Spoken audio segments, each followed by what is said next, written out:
Rüzgar niye öksürüyorsun anneciğim sen hala? Bilmiyorum. Ben de bilmiyorum. Hastalık geçti ama öksürük geçmedi. Bence ne yapalım biliyor musun? Gidelim. Bir doktora gidip kontrol olalım. Ne dersin? Hadi gel. Ama istemiyor doktor. Neden istemiyorsun?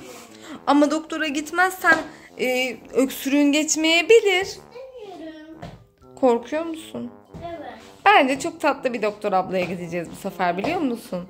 Doktor ablanın ismini söyleyeyim mi sana? Rüya.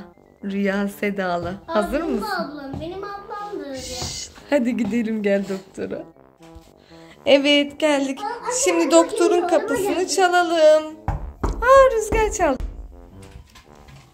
Merhabalar doktor hanım. Rüzgar. Hoş geldiniz. Merhabalar. Rüzgar Sedalı için gelmişsiniz. Aynen.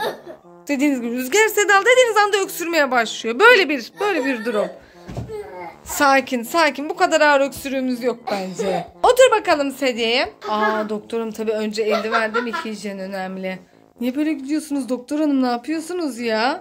Oğlum doktor beni bir tık korkuttu. Anne merak etme, ben bu doktora çok güveniyorum. Önce bir boğazlarını kontrol edelim tatlım.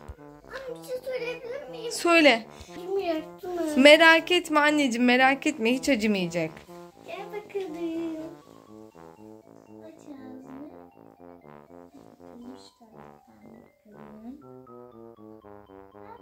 Çok güzel.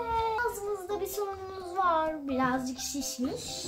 Bademciklerim şişmiş biraz. Ne yapacağız peki? Galiba doğuştan da birazcık şiş. Evet. Peki ne yapacağız doktor hanım?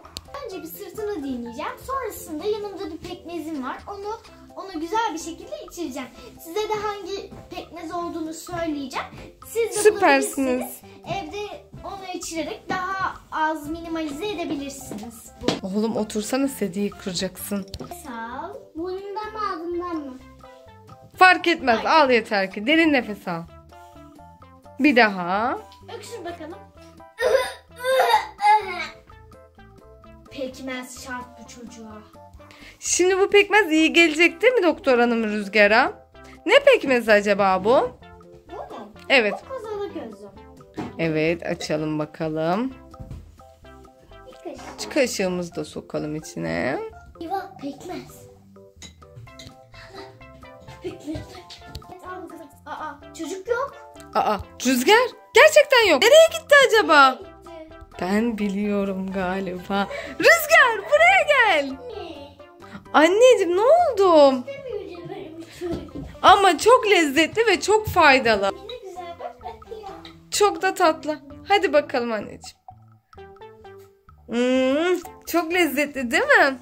Doktor ablaya çok teşekkür ediyoruz. Arkadaşlar videomuzu beğendiyseniz like atmayı. Kanalımıza aşağıdan abone olmayı. Buraya burada ablacığım. Canım güzel ablam.